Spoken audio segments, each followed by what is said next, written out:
That's how impactful a defensive player Myles Garrett is. Yeah, well, the best way to slow Myles Garrett down is right there. Get the running game going. Obviously, you know, Montana had a tremendous career. I mean, the numbers are just staggering. I sit back and think about a lot of the Tuesdays that I had trying to stop Montana. Let's look at Prescott. So they're taking him away. So now they have the combination pattern. There's the snag. Here's the 7 route. What just happened, and nobody could say anything. We were too scared to mention it. You asked Big Ted, you said, you know, who's the center? And Ted's like, Coach, it doesn't matter anyways. I'm going to kick his ass. So it just didn't matter. Really, we didn't even do a scouting report on you because, honestly, you guys were terrible.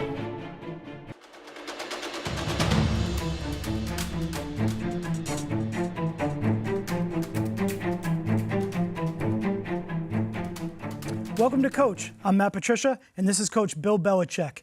We're going to step behind the scenes into the coach's office. And Coach, we're going to talk every week, game plan must, Tuesday players, situational analysis, and a special segment called The Library. Coach, I'm excited to be here, excited to be with you every single week to dive into the details and go through the NFL season. Yeah, it's a wild weekend. Opening weekend is always unpredictable, and there are usually things in the kicking game that happen on this first weekend. It could be, you know, look, we saw something last year that I don't know if we'll ever see again. Right. Sean Payton opened the season with a surprise onside kick against the Raiders. That's illegal now. You can't do that anymore. So if that rule doesn't change, that will be one of the last surprise onside kicks that we've ever seen. Yeah, and, you know, Sean, you know, he couldn't wait to get back into that first game and put that play out there and just send the league on notice like, hey, you know, be ready for everything with me. And, you know, unfortunately, we're not going to be able to see that, like you mentioned, because of the rule change. That was one of them last year that we saw. Yeah, well, and same in opening weekend last year, the Lions against the Chiefs. The Lions run a fake punt on 4th and 2, pick it up, go down and score, and beat the Chiefs in the opener. So, like, that was a big win for them. But, you know, I think back to my career, and one of the games that I remember vividly is the opener in 1975 when the Detroit Lions played the Green Bay Packers and blocked 3 punts on opening day. 3 punt blocks, you know, to get off to the start of the season. That's a tough day for the special teams coordinator right there to get your, you're seeing all the different rushes and the different looks and the protection back then, you know, obviously the system, but 3 in 1 game not to adjust, that's going to be a bad meeting the next day for sure. Oh, my gosh, it really was. But, you know, I actually stole those rushes that the Giants used in that game. When I was a special teams coach at the Giants, I walked into Coach Perkins' office and I said, we open against the Eagles. I said, do you mind rushing the first punt? I think we got a shot at it. And he said, no, if you think we have a shot at it, run it. And Coach Perkins was great about that. If he felt good about something, you know, he would go with it. So we ran that rush against the Eagles on opening day. Gary Jeter blocked it for a touchdown and, you know, got us off to a good start in the game that we didn't end up winning, but, you know, gave a lot of confidence to the team in the kicking game. Yeah, it's always good when you can score, points on your very first play in that situation or first game. What'd you call the rush? Like what was the name? We called it Giant. We called it Giant. Yeah, it was an overall rush. Yeah. It's probably still called Giant. It's probably in you know, our tree, it's probably still called the Giant. Yeah, probably. That's how we did things when then. Well, tell us a little bit about your opening game as a head coach in Cleveland. Yeah, my opening game in Cleveland was against the Cowboys, 1991. And the Cowboys had a good team, and they were just getting good. They weren't quite as good as they were going to be, but they were still really good. Good quarterback, good running back, good skill players, really good defense. Jimmy Johnson had a great defense. Yeah. And they were just too much for us that day. They really were. And so after the game, I called up Jimmy. You know, Cleveland's in the AFC, Dallas is in the NFC. We weren't really competing against each other very much. And I said, Jimmy, you know, can you help me out? Like, tell me what you guys saw and, you know, what you think we could work on or do better. And Jimmy said, Bill, you know, I really didn't watch you guys. I just saw you a couple times in preseason. We didn't even do a scouting report on you because, honestly, you guys were terrible. We're focused on Washington, and they played Washington the next week in a Monday night game, who they lost to, and eventually Washington went on to win the Super Bowl in 1991. But that was humbling for me when Jimmy said, you know, we didn't even do a scouting report on you guys. Yeah, that's not good if you're the head coach and you're talking to another head coach and you're like, hey, what'd you think? And he's like, didn't even watch it. It wasn't even that good. What about your first game, Matt? Yeah, so my first game as a head coach of the Detroit Lions, our first play was on defense. It was against the Jets. Obviously, with a lot of familiarity, playing against the Jets all those years, being in New England. And, great player for me in Detroit, Quandre Diggs. We talked about what the Jets do in their openers and what we might see. And, sure enough, they came out, they ran a boot, came back to the defensive right. Quandre did a great job of reading the quarterback. We told him that might be one of the plays. And it was a pick six on the very first play, on defense as a head coach. So, that was the high mark of the game for me right there. It was a great play. Unfortunately, we lost that game, but great memory from, starting out as a head coach for sure. But Coach, walk us through, what's that meeting like, when you go in before you play that first regular season game, you finally got your team, you got your 53, you got your active guys getting ready to go. First real game week preparation. You've got veterans, you've got rookies, a lot of excitement for sure. What are you telling the team before that first game? Well, I think there are two things. Number one, what do you tell the staff? And then number two, what do you tell the team? And as you know, you sat in a lot of those meetings with the staff. It was really about could be a lot of unknown things. Let's make sure we know what we're doing. Let's make sure that we're good on our communication, our assignments, and that we don't blow anything. So try to run some like triple reverse pass or something that we're just not, polished up on. There's going to be a lot of excitement, a lot of energy. Let's stay calm, make sure that we make good adjustments because there's going to be some things in opening day that you haven't seen from your opponent. They're going to spring something on you. You've got to be ready to make good adjustments on the sideline. I also remember saying, don't get caught up in the emotion of the game. Don't yell at somebody just because, something happened. I mean, unless they really, really deserve it. Let's try to play through whatever we have to deal with and just, make sure that we're doing a good job of coaching, seeing what's happening, adjusting to it, and get the players to, to respond to whatever's happening in the game. From a player standpoint, again, just like coaches, a lot of preseason jitters, a lot of jitters going into the opening game, a lot of things to think about. In the end, football is football. And, it's another game. It's a big game because it's the opener, but let's don't overthink it. We've seen all their games from last year. We've seen all their preseason games. They can only run 60 plays on offense and defense, 65, whatever it is, and we've seen probably 500. So let's just make sure that we're good on what we know they're going to do. We'll react to what's going to be the new things, and we'll adjust to them. And at the same time, make sure that our communication's good so that we know who we're blocking, we know who we're covering, and play good fundamental football. Really, in the end, football games are won on good fundamentals: blocking, tackling, throwing, catching, kicking. All right, all those fundamentals. And just if we play good fundamental football, have good communication, go out there and be aggressive, then let's get off to a good start and let the game play itself out. Yeah, you would always say, look, let's play through it. Let's not overreact. Do a good job with the adjustments. Make sure we know who our, better players are. Get the ball to them at some point. Try to settle things down and just go play football. We had to get back into that rhythm. Yeah, I always feel like that's an important meeting to have for your team. To just set the tone for, how you want the game to go so that you don't get into the game and everybody's scattered, coming all over the place. Like, hey, here's what we're going to try to do. Let's go ahead and do it. It's a pretty serious meeting. Yeah, it is, Coach. But, I'm going to tell you, I'd go into that meeting and, we're all focused, ready to go, first game of the year. And, you got up. And I remember in 2004, you were going through those coaching points and everybody's dialed in and we're locked in. We got the game the next day. We're getting ready to go. And the door opens up and, Coach, Ozzy Osbourne walks into the team meeting room, shuffles in. He's got his head down. Doesn't look like he has any idea where he is. Because he didn't. But you're going. Like, you're in mode. You're still going. He walks in behind you. The whole team is frozen because we're not sure if, look, you may yell at Ozzy at that point. You might get after him, throw him out, whatever it is.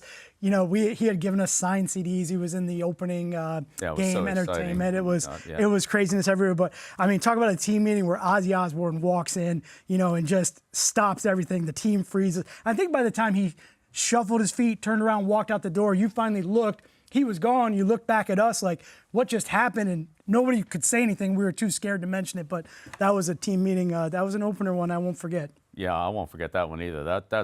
There's always one for the books, and that's one. Ozzy Osbourne, a team meeting. My God. Yeah, that was great. Let's talk right about the evolution of the West Coast offense. I think right now we're seeing so much of that in this league. It'd be a great topic to start the season off with. Yeah, no better place to start with that. And, with Mike McCarthy this week with a big matchup between Dallas and Cleveland. That's a really good game. But yeah, let's go back to the West Coast offense. It really became popular when Bill Walsh went to San Francisco, had a lot of success with it, won the Super Bowl in 1981.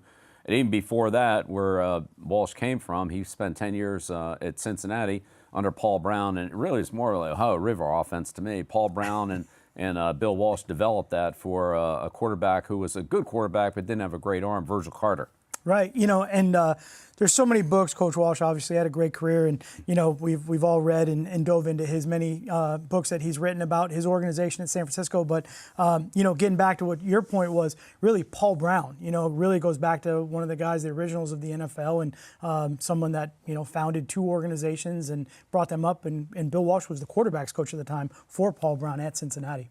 Yeah, that's right. And so Coach Brown and Coach Walsh developed that at Cincinnati. Then when Coach Walsh went to San Francisco and had success out there with it, with Montana, and then later with the 49ers with Young, he wrote a book here, Finding the Winning Edge. And in this book, he details the organization structure, but there's also quite a bit where he details the actual plays and how he installed them and taught them and so forth. So Coach Walsh gives great insight into not only the building of the 49ers organization, but also, some of the foundational principles of his offense. Yeah, and I think that book's really amazing. I think if you love football and like we've been involved with a lot of different aspects of the game, when you go through that book and you see how detailed he was in every aspect, whether it's personnel, the different departments that he was in charge of, being a head coach, the assistant coach, every job description, I would not say unlike, what you had us do when we were at New England, but everything detailed out. You understand why his offense was the same way. Detail, detail, detail, starting with the quarterback position, why it was so important that, everything had an answer from his perspective through each one of those plays. Yeah, like all great coaches, I think Coach Walsh was a great teacher. Yeah. And he taught his offense, the fundamentals, the mechanics of it, the timing of it with the quarterbacks and the receivers and the footwork and everything. He was very precise, and that really, I think, has formulated, has gone down with all the other coaches that have been in that system. That's probably the one thing they take out of it is the detail that goes into the passing game. And so as we've seen Coach Walsh expand his assistants and then their assistants and in the overall that West Coast tree, we see it as really a big part of the NFL today as it's gone through those coaches. And there have been different versions of the running game, the zone runs, the gap runs, and I formation and things like that have evolved. But the passing game has really been pretty consistent with Coach Walsh and the West Coast offense, as well as the script, the first 15 plays. Those are the two things that anytime you see a coach from this system, you can pretty much bank on. Those are two principles that they're going to use in it. Yeah, and I love to watch the old film. I know there's a lot of it where Coach Walsh is up on the overhead projector and he's writing with a marker and he's coaching every aspect from, the route and the movement to the quarterback's footwork to the offensive line, how they need to block. And to your point, he was a tremendous teacher. Great organizational detail that he had in everything, scouting to playbooks to whatever that was. And then you see that trickle down through the coaches that he had underneath him, and certainly, a big part of his coaching tree when it branched off and the success they had at San Francisco. Certainly the first part of that would be George Seifert stayed. He eventually hired a guy by the name of Mike Shanahan, which that's going to be a name that we're going to talk about here quite a bit. And then really when Mike Holmgren left and went to Green Bay, and the names that kind of came out of, that branch of the tree once it got to Green Bay out there. And I'd say really the third part of that would be Paul Hackett, who was another, really influential coach who then eventually had Mike McCarthy, who's going to be a guy we're going to talk about, week one at Pitt. And really you can see where the evolution of the tree starts to grow as those guys leave San Francisco at that time. Right, and I think when you get into today's coaching staffs offensively, that they're when you see the tentacles of the West Coast offense, that it really stretches pretty wide, and a lot of these coaches have gotten principles from it, or some cases been directly involved with it, and many of the Super Bowl winning coaches have come from it. Kubiak, John Gruden, obviously Holmgren, Shanahan. As well as Walsh, Seifert, Holmgren. I mean, it's a pretty long list. Yeah, there's a lot of trophies there for sure in that tree. There's a lot of wins, including Mike McCarthy. Yeah, absolutely. And, I think it's really neat when you kind of track all of the lineage of that. And to go back to your point, the pass offense on the West Coast, just the efficiency. When you think of the West Coast offense and the passing game, all of those quarterbacks that they've had throughout the years in the different systems, how efficient, accuracy, and athletic too. Some of the quarterbacks that we see, they can move and they can extend plays, and all of that still carries true to the guys that are running the similar systems now from that tree. Those quarterbacks have kind of the same traits. Yeah, it's almost a prerequisite in the West Coast offense to have a quarterback that is mobile and can extend plays, can do some of the rollout things that they want, and then accuracy, of course, is very, very high on the qualities that are needed. So much of their offense is based on catch and run plays. They like to say that half their offense is the passing game, and the other half of it is run after catch. And in some cases, it's more than half of it. So when you get the ball to explosive players, like Rice, CeeDee Lamb, guys like that, then those yards can really pile up in a hurry. And the quarterback's execution and timing, which is such a big part of that offense, primarily on inside routes, crossing patterns, slant patterns, over routes, in cuts, those are really the heart of it. They mix in some outside routes to keep you off balance and just to balance off the offense. But most of their yards are made on inside passing plays, and a lot of it's run after catch. Yeah, and I think, when you go back to exactly what you mentioned, the origins of it with Paul Brown, who's a great innovator of the game, coach, owner, all of that, really identifying the fact that they had a very accurate quarterback with Virgil Carter, and then Ken Anderson, who followed him after that. It was tremendous. Tremendous. Accurate quarterback, could get the ball out on time, develop a system where maybe the run game wasn't so great for them back then, and they just wanted to completely stretch the defense horizontally, and really open up all of those zones underneath, get the ball out. Like you said, the catch and run plays, the explosive plays that happened because, the timing of those plays was so critical. And, we certainly know that's what they drilled, time and time again, 7-on-7 drills, team drills. It was just the timing of the plays. They had to get the ball out quick. And, we see that all the way down into, the versions that we see in today's game too. Yeah, I think when you look at, a coach like Coach Brown, Coach Walsh at Cincinnati, they took two quarterbacks, Carter and then Anderson, and they were at the top of the league in completion percentage. Actually set a couple NFL records back then. So the accuracy, the precision, the timing of the passing game was, very well detailed by Coach Walsh in his book, in his clinical teachings, and they had tremendous success in San Francisco. That's really where it became popular. How did it become a popular West Coast name? Yeah, I think this is a great story here with the West Coast. I think, one of your former bosses here, Bill Parcells, is really credited with kind of asking the media, how's that West Coast offense? I think maybe you guys won that game out there a little bit. Great rivalry going back to the Giants and the 49ers. But originally it was actually tagged, with other offensive systems that were in the West Coast at the time. Coryell was a great coach out there. Sid Gilman was another great coach. But the tag stuck really with the 49ers. I think when Coach Parcells kind of mentioned that to the reporters, they took it and they ran with it, even though it started in the Ohio Valley. We'll give it credit back there to Coach Brown. Well, speaking of the 49ers, Matt, we have some 49ers cards here from 1992. In mint condition. Yeah, my dad brought those to me last week. He's like, "Hey, I found some old cards here. They were in the pack. The glue was still intact. How many every years he brings them to me. I grab and they instantly open up. So kind of ruined now, but they're still in good shape. Oh my God, they're in mint condition. We got Steve Young, got Brent Jones, John Taylor, two of his favorite receivers. How about Big Ted Washington? We had him. We had Ted. Ted was a monster inside when we had him, and great player back then too. That's a long time. When we got Ted, we took the 3-4 defense and we moved everybody out. We did. The ends lined up and we moved them out. Outside linebacker, we moved them out. You get the ball back inside to Ted Washington, they're not going anywhere in the running game. We just moved everything outside with Big Ted in there, and then Vince after that they stuffed the middle.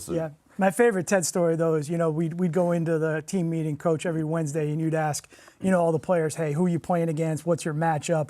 And we'd have to know, the guy you were lining up in, where he went to college, if he wrote left-handed or right. I mean, you wanted every, and you asked Big Ted, you said, who's the center? Forgot who we were playing that week, and Ted's like, Coach, it doesn't matter anyways. I'm gonna kick. Him. Yeah, I'm gonna kick his ass. So it just didn't matter. And Ted, he was dominant inside. And like you said, we were able to kind of move the ends out a little bit. The linebackers had a little bit of a better day when Ted was playing in the middle. Oh my God. Yeah, they love playing behind him. Yeah, he changed a lot for us. He did. Guy McIntyre, Steve Wallace, Jesse Sapolu, 3 great linemen for him. Rathman, the fullback, he could do it all. Charles Haley, what an addition he was to the 49ers. Great pass rusher. Donnie Griffin, I had him at Cleveland. Good cornerback.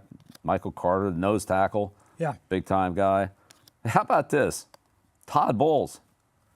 Todd Bowles. Yeah. 92 49ers. That was great. That was another one as I was flipping through and I was like, holy cow, I didn't even realize, Coach Bowles, Todd was there, and he's obviously a great coach, great head coach, great defensive coach. And got a good-looking stance there. Yeah, he's ready to go right there. He's got that good football position. He's ready for the ball to be snapped. Well, let's talk about the West Coast offense. Really leads us into one of the great matchups here in Week 1, and that's Dallas traveling to Cleveland. Mike McCarthy in the West Coast offense against Jim Schwartz, defensive coordinator at Cleveland. They led the league in virtually every category last year defensively, so this is going to be a great matchup, in Cleveland.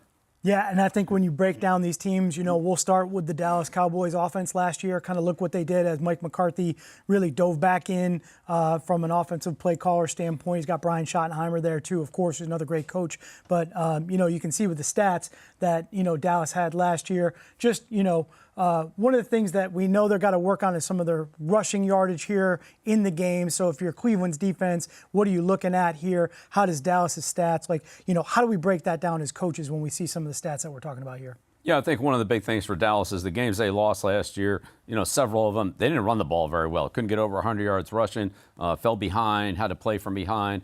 Look, they have a great passing game, but they don't really want to go back there and throw the ball 45 times. Not against Cleveland's pass rush. With the matchup at left tackle with, Guyton and Myles Garrett. Not sure they really want to do that. So they really need balance in their offense, and to be able to get the running game going would help them a lot.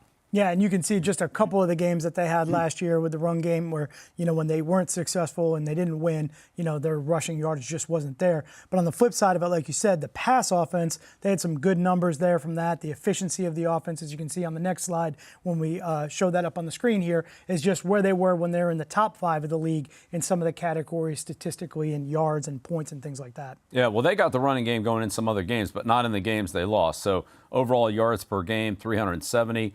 30 points a game. I mean, that's really good. Obviously, first in the league. All right. And had the second fewest giveaways in the league. So they did a really good job of taking care of the ball. They scored a lot of points. They can move the ball. The big thing for them is in the games that they've lost, they lost a little bit of control in the running game. And then, of course, didn't play well in the last game against Green Bay, which ruined their season. But this is a team that's very explosive offensively. Lamb's back. He's ready to go. Prescott, they got a lot of weapons on offense. This is going to be a tough group for Cleveland to stop. Yeah, certainly. And you look, that's where we start. Okay, hey, what do they do well? You can see that up on the board, the things they did well last year. Certainly, if you're doing a good job scoring points, that is the number one stat in football. It's the scoreboard, so determining winning and losing. So if you're doing a good job there, whether it's the big explosive plays that score, which they have the capability to do, or the plays in the red area where they've been really efficient and able to score, they want to lean on their strengths. And then, like you mentioned, they got to stay balanced. They've got to get that run game going in this game to, make sure that they can control the game and give themselves a chance to win. Yeah, they just can't let Cleveland tee off on the passer every play and play their man coverage and make it tough on them. So, look, when we talk about points, there's really, 2 ways to score points offensively. One is with explosive plays, and the other is to go through the red area. So good red area offense and explosive plays, that scores points. Of course, there's an opportunity to score on defense into the kicking game, which Dallas did a good job of last year. Yeah. It's hard to count on those points. It's nice when you get them, but really explosive plays and red area is the key there. That they got a lot to be ready for with Cleveland. Cleveland's the number 1 team defensively in most every area, and that matches up pretty well with the Cowboys. First in yards per game, first on third down conversions. All right. And tied for 5th in takeaways. So even though their takeaway differential was bad because they lost the ball so much on offense, they actually took the ball away, the 5th most in the league. So Dallas protects the ball well, Cleveland takes it away, Dallas moves the ball well, Cleveland doesn't give up many, and Cleveland doesn't get up a lot of third downs, so they're off the field. So this is a great matchup between Coach McCarthy and his offense and Coach Schwartz and that Cleveland defense. Yeah, and you mentioned it with the takeaways besides points. That's a big stat as far as the takeaway ratio. And they were, fifth on total takeaways. They were like third in INTs. So, they were doing a great job against that passing game, turning the ball over, playing aggressive defense from that standpoint. And then even the third down percentage, a lot of times we look at that as another turnover, where if you're getting off the field on third down defensively, you're getting the ball back. You're getting the ball back to your right. offense, and you got an opportunity to go score. Yeah, when you combine those two stats together, that's a lot of possessions for the offense, and that's really was the key for Cleveland last year, getting into the playoffs. Even with all their issues with the injured, played 5 different quarterbacks. Yeah. They were great on defense. They did a lot of things to win defensively, and in the kicking game, did a lot of things there to enable them to win. This year, if they can get the offense going, that'll help them. But really, defensively, this matchup between the Cowboys and the Browns is going to be a great one with Dallas's offense against that Cleveland defense. Yeah, it's like a heavyweight matchup here. You got, top 5 Dallas offensive stats, top 5 Cleveland's defensive stats. We'll see how those other ones improve, through the offseason, whether it's Dallas's run game can be more consistent. Really, Cleveland's run defense improving a little bit from where they were last year. Mm-hmm. This will be a heavyweight matchup for sure. Yeah, well, let's talk about what it's going to take for these two teams to win. Yeah, I think when you put up the must for the, we always talk about must every single week. What are the game plan musts? How do you go in and really narrow down for either side of the ball? Hey, if we can get these 5 things, we can get these 3 things done this week, we're going to give ourselves a great chance to win. So we kind of categorize those of the musts of the week. And we've got the Cowboys musts up here. What do they have to do offensively to give themselves a chance to win? Well, here we go. Their must, number 1, don't let Myles Garrett ruin the game. This guy is a game changer. You got to do a good job on him, and he can ruin the game in a lot of different ways. Tackles for loss, strip sacks, that can be a big problem. It looks like rookie left tackle for Dallas playing over there on that side against Garrett. So we'll see how Coach McCarthy tries to take care of him. But this would be number 1. Do not let Myles Garrett ruin the game. And then we talked about Dallas getting the running game going. Well, that's a good way to control Garrett, is to not let him pass rush on every play. So that's key. Man-to-man coverage. Nobody plays more man-to-man than Cleveland does. It's going to be a lot of man coverage. They're going to have to beat man coverage, especially in critical situations. Yeah. And that's going to be third down and red area. So, stopping being able to convert, get open, protect long enough, have good man beater routes and so forth. Those will be big keys. Defensively, Cleveland has a lot of different looks. They got to be able to handle those and not turn anybody loose, and then it goes back to protecting the football. They did a great job of that last year. Need to do it again this year. Cleveland's defense is very good at taking the ball away. So those are the things that the Cowboys, I think, really got to focus on this game, pretty much in that order. Yeah, what I love about this list, when we come in, for us, we'd come into a Wednesday team meeting, a squad meeting, we'd be able to put these up on the board, and it's pretty specific. Myles Garrett, there's clip after clip of him, destroying the passing game all by himself, handling the run game, knocking the line of scrimmage back. And I think if you're a left tackle, if you're a tackle in this league, and, you get the game plan on Wednesday, you're looking, okay, where am I getting help? Who's helping me? Where are the tight ends? Where's the back? Are we going to chip this guy? Is the slide coming to me? You're looking to do all of those things to slow this guy down. That's how impactful a defensive player Myles Garrett is. Yeah, well, the best way to slow Myles Garrett down is right there. Get the running game going. That run game Get the running game going. It'll stay out of those long yardage situations, a lot of third downs. Get the running game going. Stay balanced. Yeah. If you're going to throw it quick, or give some help there on Garrett, especially early in the game, until a guy can get a feel for what it's like to block this guy. Yeah, and I think you hit it right on the head here. I think we've talked about all the other stats, and, both Dallas's offense is topping some stats, and those stats that they're topping, Cleveland's topping the same stats. The run game last year statistically for both units, middle of the road. So that'll be a key factor for them, will be that run game number 2. Yeah, and when the Cowboys had the run game going, they had it going, and when they didn't, they didn't, and that really, that cost them. They lost some big games because of that. Yeah, Mike McCarthy will do a good job with these musts and his offense, that West Coast system. It'll be interesting to watch. But on the flip side of that, if you're Cleveland's defense coach, talk us through what they've got to do. Well, number 1, CeeDee Lamb. He's a very explosive player, can score from anywhere on the field in any way. Long passes, catch and run plays, short passes, in cuts, and intermediate routes. He can pick up those 20, 25-yard chunks. This is a guy that will be game planned by Dallas. They'll move him around. They'll put him in different spots, and particularly in critical situations. You really got to take care of him. I imagine, Coach Schwartz would double him or find some way, to make sure that CeeDee Lamb doesn't beat him. Keep Prescott in the pocket. You don't want him extending plays. Stop the run and make him throw every down. Try to get him into a passing game. Let the Cleveland pass rush go.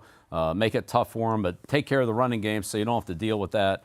The timing of the passing game is going to be key, getting the quarterback off the spot and hitting the receivers, which, again, as much man-to-man coverage as Cleveland plays, I think there will be disruptive if they can stay with them. That's a good group that the Cowboys have out there, especially with Cooks and Lamb. They got a good tight end. The backs can catch the ball, so that'll be a challenge for them. And then, keeping them out of the end zone. And the number one thing, is points in this game. Dallas led the league in points per game.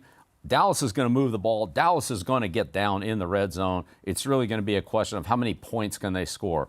And if Cleveland can hold them to field goals instead of touchdowns, then, that really bodes well for them to win the game.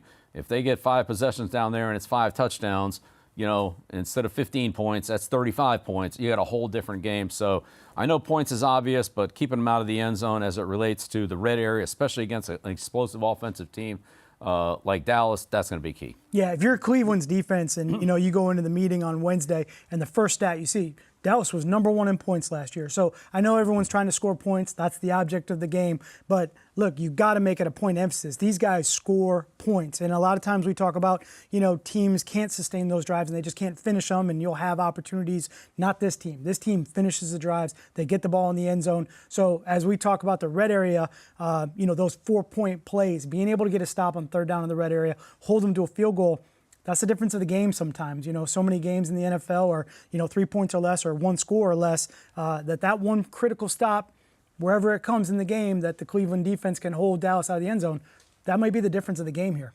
Yeah, so I think that'll be a big key for him. And again, Dallas has done a good job of not turning the ball over last year. We'll see if they can continue that. Cleveland's done a great job of taking it away. We'll see how that matches up against Dallas. Obviously, turnovers are a big factor in the game here, and I would say the must for Dallas is not to turn it over, and the must for Cleveland is we got to take advantage of our opportunities. We'll probably get a couple against Dallas, one way or another, whether it's a fumble or maybe a strip sack or a tip ball, an interception or something like that. You got to make those count. You can't drop them or not get on the ball. Those ones that come, you got to be able to take advantage of them. You don't want to give Dallas any extra possessions. Yeah, absolutely. And, we've really kind of talked about the offense and the West Coast philosophy. Mike McCarthy really coming from the original part of the tree there. And you just saw last year, CeeDee Lamb, very efficient, explosive type of player. Dak Prescott, keeping him in the pocket, but he got the ball out fast. They moved CeeDee around, really gave defenses, a hard time trying to figure out where he was going to be, even in critical situations, moving around. Like, it'll be a big challenge for Cleveland's defense. And, certainly talking about the West Coast offense, we would talk about Tuesday players, Coach. Yeah. Tuesday players, who are the guys that we're going to sit down and, figure out how are we going to stop, and we take that all the way back to San Francisco. Yeah, well, I sit back and think about a lot of Tuesdays that I had trying to stop Montana and Rice. Those are the 2 guys in San Francisco, Lamb and Prescott. Those are the 2 guys we're talking about with the Cowboys. And, when you look at those guys, just their production, Montana had a tremendous career. I mean, my God. Yeah. 273 touchdowns, 92 passer rating. You think about how good Montana was. The numbers are just staggering. But then let's look at Prescott. Prescott last year under Mike McCarthy's kind of, new offense where Mike took over the play calling, Mike kind of reinstilled some of his West Coast philosophies from Green Bay, 4,500 yards, 105 quarterback rating. Montana was 92. So, Prescott had a tremendous year last year. If he can maintain that same type of production this year, Dallas is going to be, it can be a hard team to beat all year, but this will be a big challenge for the Cleveland defense. Yeah, and, again, when we talk West Coast offense, I think efficiency, the ball coming out fast, on time, timing of the play, detail of the play. Obviously, Mike McCarthy did a great job last year with Dak Prescott, just like we saw with Joe Montana. But the other stat in this is also that, touchdown to interception ratio. And, last year, Dak did a great job of protecting the ball, as we saw earlier. Of course, Montana did a good job through his career with that too. But those are big stats right there. 36 touchdowns, 9 interceptions, not turning the ball over, keeping the ball, good quarterback rating, efficient offense, starting with the quarterback. It's big for him. Look, you can't have good production as a quarterback in terms of yards, touchdowns, and all that without somebody to throw to. Prescott had Lamb last year, and look at this, 1,750 yards passing, all right, and 14 touchdowns. That's one a game. So you got to stop this guy. 135 receptions, and that's just the ones he caught. Think of all the other times he was targeted or that he was doubled, all right, which provided opportunities for somebody else. So obviously the number one go-to guy on the field that Cleveland's got to stop. That'll be a big matchup. I'm sure we'll see Ward on him some, if not all the time. All right, but, this is Prescott's guy here, Lamb. Yeah, and that's why, we have it up there as the number one must for Cleveland's defense, because not only is this guy good, production, stats, catch and run, explosive ability, all of that is off the charts.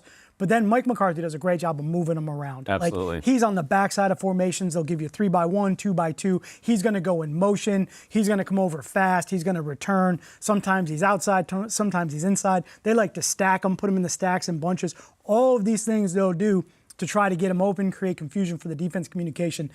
This is a key piece to what they did last year, and I know they're excited to have him ready to go for game one. That's why he's the number one guy. Yeah, well, you can double him, but you got to find him first.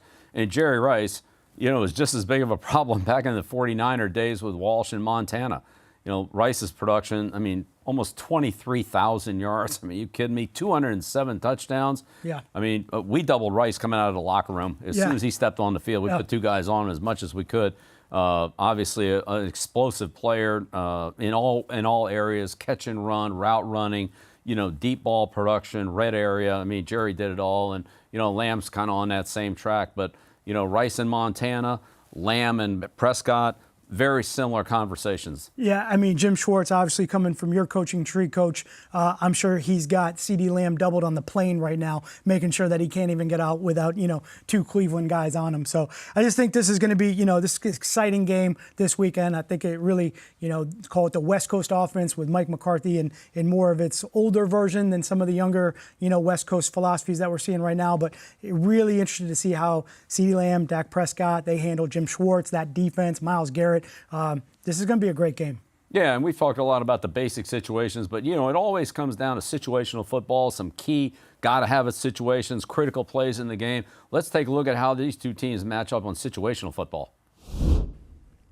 Coach, we're going to talk about situational analysis every week, and I think, we'll start right away with the gotta-have-it situation. And I think, as you can see here, we have our encyclopedia series where we're kind of deep diving into situational football, the playbook in general. But talk us through gotta-have-it. What are we talking about when we say gotta-have-it? Well, gotta-have-it is just a critical play in the game when everything really is on the line. It could be fourth down. It could be a third and goal at the, situation. It could be a third down where you need a first down to run out the clock, where everything's really on the line, where if you convert this play, it's going to make a big difference in the game. So very important situation. Offensively, there's a couple different ways to think about this. Some coaches think about players, like I want to get the ball to my best player. Some coaches think about plays, like I want to run these certain 2 or 3 plays that I have a lot of confidence in. And sometimes coaches think about running the perfect play. What are they going to be in? Are they going to be in this defense or that defense? Well, we'll run this play against this and that play against that. So there's a couple different ways to think of this, offensively. And a lot of times that is, by coach. Sometimes they'll use all three, but usually, most teams prefer, one of these types of philosophies. And I think, right here, talking about the Dallas Cowboys, the first thing that pops in my head when we get in critical situations, it's going to be CeeDee Lamb. CeeDee Lamb. Like, where is he? How are they using him? He's the go-to guy that we got to make sure we stop. If he's single, they got to go to him. They got to throw the ball to him. So defensively, that's the first thing we do is we got to stop him. Then I think about plays. I think about concepts. I think about, West Coast offense. That's going to be the flat to the offensive right, defensive left. You've got to stop that concept. However they get it over there, Coach, we laugh week in, week out. Got to have situations. West Coast offense, they throw that ball in the flat to the right, and they convert every time. So those are the two big concepts for me that I think of when got to have it comes up against the Dallas Cowboys. And then really the third element, like you mentioned, is that perfect play, that check with me. And when you have a guy like, CeeDee Lamb, you can put him to that flat side on the right, or you can put him away from it, and if they kick the coverage over, you take the concept. If they don't push the coverage over to CeeDee Lamb, then you throw it to CeeDee Lamb. Yeah, and I think in the red area where Coach Schwartz could come with those pressures and those blitzes, I think that's an opportunity for Prescott that if he has the play he likes, run it. If they're going to blitz, then maybe we run something else. So, Coach McCarthy and the Cowboys have been very good at running all three concepts in one way or another, which we'll see here in a minute. Defensively, you really want to get on these receivers tight. So usually it's man-to-man coverage. If you're a zone team, then a lot of those zones will be matched. In other words, as soon as the guy enters your zone, that player takes him. You don't give up any completions. So got to be ready for pressure, all right, or max coverage, like you said, whether that's double and Lamb or, however Jimmy decides to do it. But, again, defensively, you decide, do you want to defend a certain player, Lamb, or do you want to defend certain plays, those flat to the right concepts, all right? So the most common situations, and we're seeing that this week in the Dallas-Cleveland matchup, man-to-man coverage by Cleveland against a West Coast offense. So here it is. And, again, got to have it. Here's what we got to do. Man-to-man coverage, and then offensively, moving routes, flat to the right. And then I would say just Dallas has to be ready, for Cleveland to blitz somewhere along the line in a critical situation. And if they blitz, then they'll probably fake it and then drop into coverage later on. I'm sure that'll be a little bit of a chess match. So let's go to some of the Dallas got-to-have-it situations that they've run in the past. Yeah, this is one right here, Coach, where, a lot of West Coast offenses, they build this type of play a couple of different ways. But really, in essence, what they're trying to do is get the quarterback out of the pocket and get that flat to the right, quick throw where the ball can come out of the quarterback's hands before pressure or pass rush can get to him. So a combination here where the quarterback's coming out, they seal the edge with a tight end, a receiver, whatever that is, and then they run some sort of high-low combination to that right side of the offense where the ball can come out right now. Yeah, they're really looking for this flat receiver. So if it's 3rd and 1, 3rd and 2, there's 3rd and 4, he'll take it a little bit deeper. But here's the first down. If it's covered, he can run it. We'll get this edge sealed here by the tight end. And then the secondary options would be, the flag route, especially if these receivers are stacked in here together and the defender gets picked. And then the last resort would be this crossing pattern. But this is a big one. The other big one that they like is a lot of times and look, there'll usually be motion, involved with this type of play. The next one we have is the famous snag 7 flat combination. So one of these receivers will run a short route. He'll get the first down. Another receiver will go to the flat. He'll also get the first down. And another receiver will go vertical. In this case, it's the middle receiver going vertical to kind of take the coverage back and to create a high-low out there. So with the quarterback in the gun here, 1, 2, 3. And then if it's single coverage on the backside, especially if you put Lamb back here as the single receiver backside, if the defense is all over here, well, then just throw the slant to Lamb. If they come over here and want to double Lamb, all right, then you've got a 3-man combination on the other side. So this is a good play that the Cowboys like. It's a good concept play for them. They've hit it. Yeah, in both of those plays, you nailed it. Where is CeeDee Lamb? Where is he? Is he backside of the 3-by-1? If he's going to be to the side of the bunch, in this particular case, the right, how are they building that formationing? There's going to be a pick or rub in there somewhere to try to get him free. And again, if you commit 2 guys to CDs over on that side, that snag route or that flat route or somebody else is going to be singled up. It's a quick throw for the quarterback. He doesn't, quick read for him. He can get the ball out fast. And again, those are 2 big plays that they like to convert and use in these situations. We got some film on this too. Let's really dissect, Dallas's film here as we're going forward. All right, so let's start with this 4th and 2 situation in the 4th quarter against the Dolphins. And again, a lot of these plays come with some kind of motion. First of all, let's look at Lamb, making sure, checking with the officials to make sure that the formation's legal. Yeah, smart on his part there. You could really see him kind of getting the attention of the official there to make sure he was on the line of scrimmage. Seal the end. Let Prescott get outside. Lamb runs a little stop route down here, past the sticks, makes the catch. First down. 4th and 2, got to have it. Single coverage on Lamb. That's where they're going to go. Yeah, Prescott gets out of the pocket here. They do a great job of sealing the edge. They build it with the tight end. He extends his motion a little bit to really kind of allow Prescott to get out. But really, Miami's defense then, kind of slow to adjust, slow to get down to that motion. You got 2 guys there standing really in no man's land. And, CeeDee Lamb's all by himself. So kind of an easy conversion there for the Cowboys. All right, 3rd down and 6.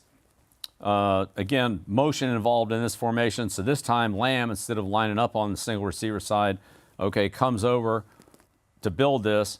Once again, seal the end, fake here, roll out, and come back to CeeDee Lamb for the first down.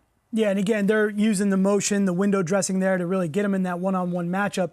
And, I think this is an interesting formation to start. This is really what we call a 3-by-0 formation, where the tight end's kind of backside by himself, gives the quarterback a good indicator. Hey, is it man? Is it zone? Did the corner travel over? Who's matched up? What's the coverage? Now as CD motions over, he knows he's got one-on-one out there. They seal the edge. You can see Dak gets rid of the ball before the pressure can get there. And, they got another big conversion, good catch, good run, and they keep the drive alive.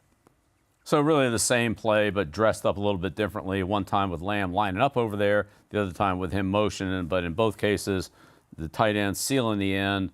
Prescott, after the fake, getting outside, making a good throw. Again, it's all about timing and accuracy and execution by the quarterback and receiver.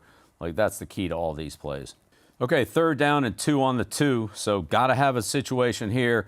Where is he? Yeah. Where is he? You're trying to find him right away. You got to balance 2-by-2. He's in the slot. He's in the slot. He's not on the right side of the offense now. He's on the left. So what's going on? Right. So Prescott does a great job here of recognizing the double coverage here on Lamb. So he eats up 2 guys right there. All right, that leaves one-on-ones across the board everywhere else. So now this is, the 3-on-2 over here. They're going to double cover Lamb, so they're taking him away. So now they have the combination pattern. There's the snag. Here's the 7 route, and then here's the flat route here. So they attack this side of the defense here, while Lamb draws the double coverage up on top. And again, you can see Prescott, it doesn't take him any time at all. He sees this right away. He sees the double over here. He comes to this side. There he is. He's on it right now. It's a great job. Good execution.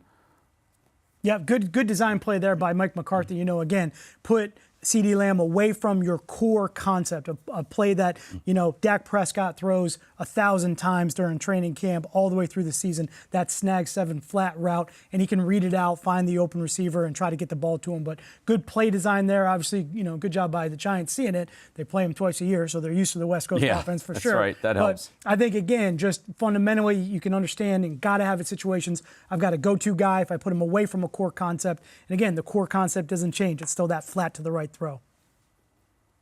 Yeah, another low red area situation. This is a good example right here of Prescott with having a 2-play option or getting in the perfect play. So he looks at the defense here, does the fake count to see if he can figure out what's going on.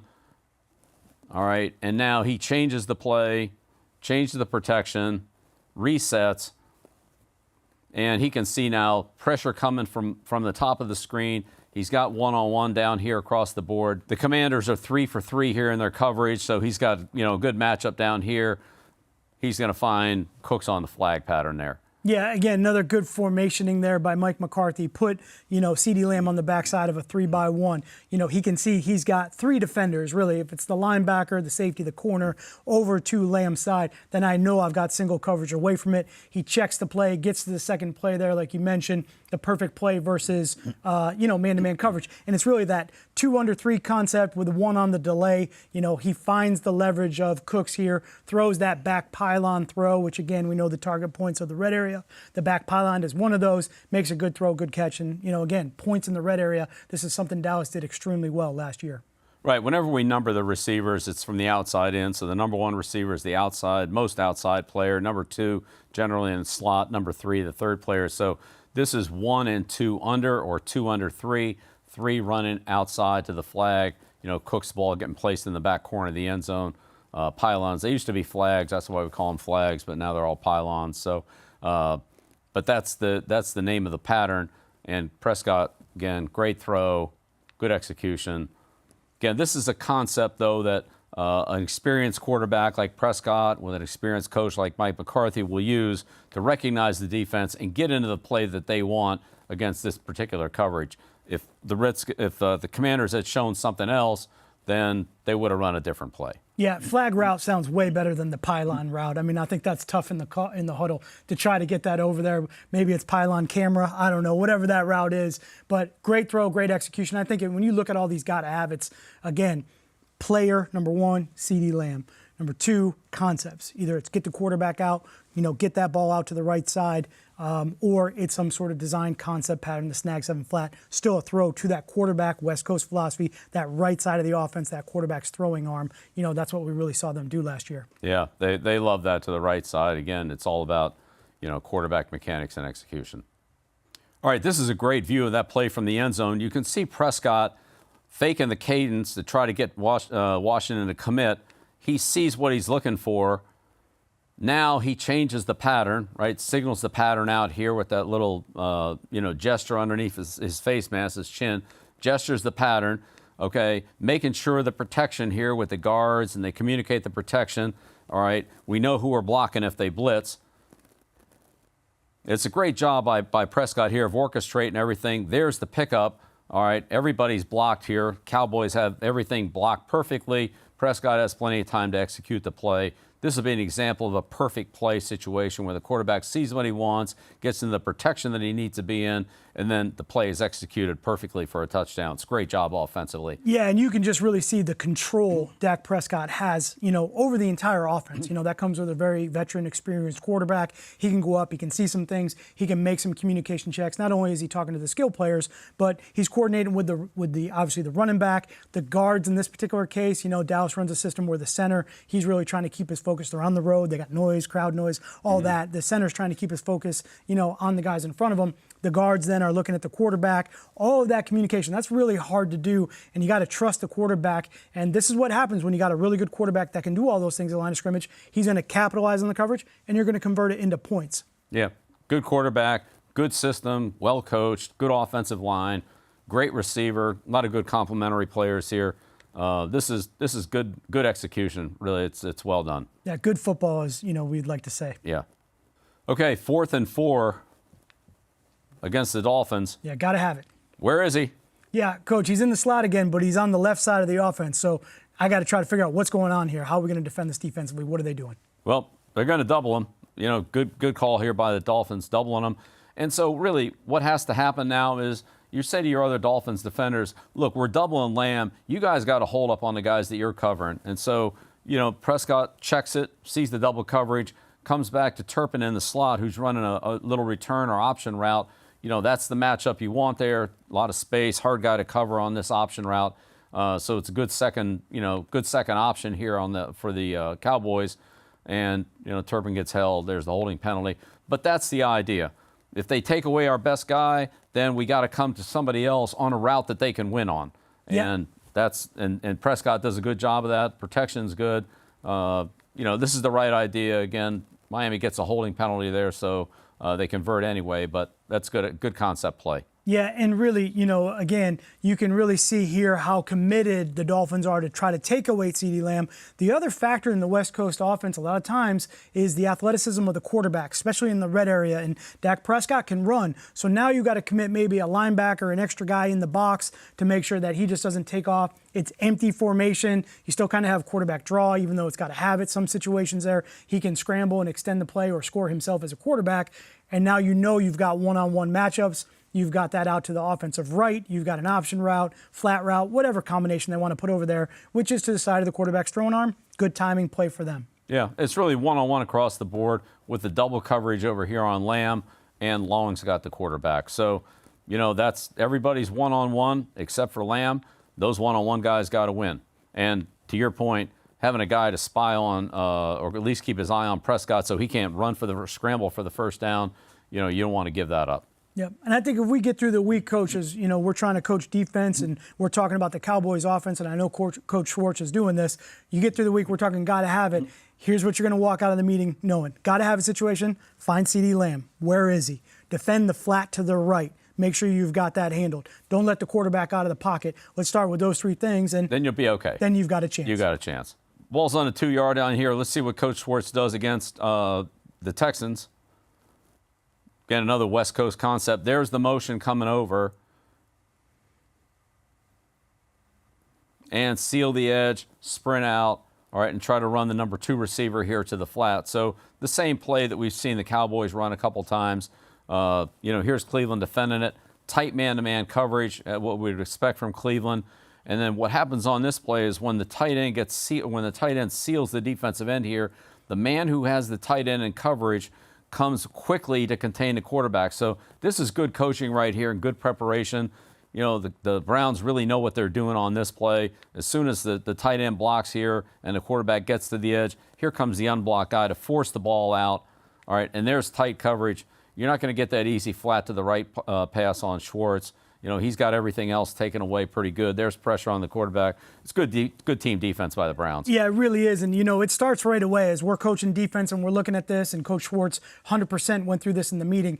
Hey, that tight end starts off, you know, to the defensive right. He steps off. He motions over. He creates a little bit more space. If I'm that linebacker that's got the tight end, or I'm that second contain player that needs to go pull up the quarterback, I'm alerting right now, hey, if this guy blocks down or he seals the edge, I'm gone. I got to go pull the quarterback up right now. Obviously, Coach Schwartz hit that in the meeting really hard. They do a good job putting pressure on the quarterback. And, you know, again, the coverage, good tight coverage in the red area. Try to undercut that goal line. You know, more pass breakups than INTs in the red area because of the man coverage. And that's exactly what Cleveland does right here. Yeah, you can see Cleveland's communication is very quick here. As soon as the tight end comes over, okay, communication back inside. Watch the crosser. He blocks.